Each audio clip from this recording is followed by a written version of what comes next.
You've got questions and we've got answers. Hi, I'm Kevin Eikenberry, answering the questions that new leaders ask us. Actually, it's our goal to help all leaders be more productive and successful and confident.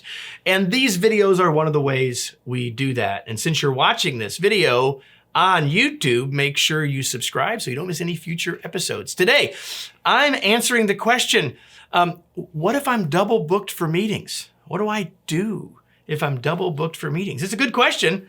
We'll talk about it in just a second. Are you ready? Let's go. So what do I do if I'm booked for 2 meetings at the same time?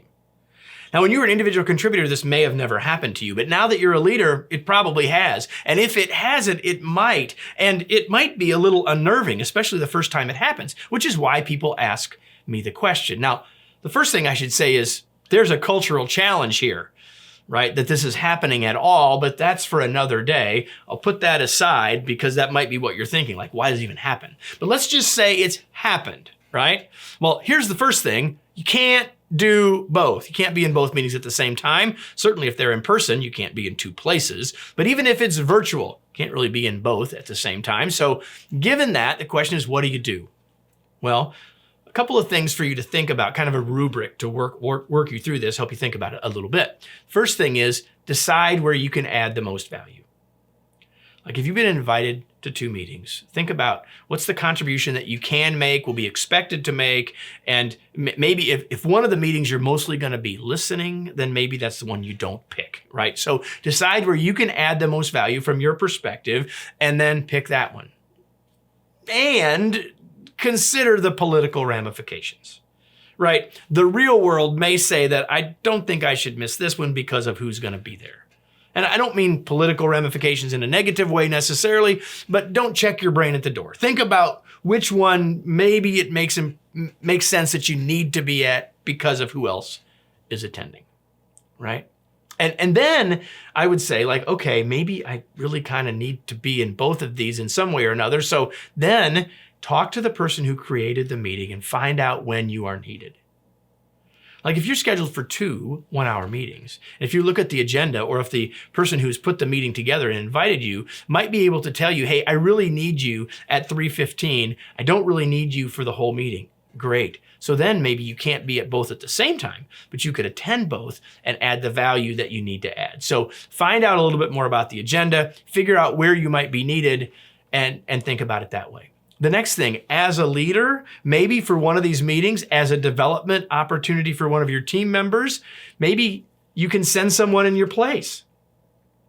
Now, you want to let the person that's invited you know that, and you want to make sure the expectations with the person you're sending are clear, but it can be a great opportunity for that person to learn something, be exposed to other people, represent your team, bring back information to you, all of those sorts of things. So maybe you send somebody else. But maybe it all comes down to you've picked one, but you really still need to know something about what happened in the other meeting, and it doesn't make sense to send someone from your team or no one's available. Then I would say, like in summer camp, find a buddy. Like when I was in summer camp, you always had a swim buddy. Someone's watching for you in the water, right? So what I'm suggesting here is if you can't go to the other meeting, talk to someone who's going to be there and ask them to fill you in, give you the 5 or 10 minutes of cliff notes afterwards, whether it's in an email or a quick conversation or whatever. Find a buddy so you can be up to speed and knowing what's going on so you're not falling behind and causing a problem on that project or on that team. And one more thing. Work to make a change to the culture. Can we please work to change the culture? Because if you are continuously being booked for multiple meetings, it may be frustrating, and I understand that, but there's something that you can do. And what you can do is make sure you're not double booking other people for your meetings. You may not be able to fix it immediately, but what you can do is make sure that you're not adding to the problem. Let me close with today's tweet. Stop the madness of being double booked for meetings. Pick the one where you can add the most value and be gracious in not attending the other.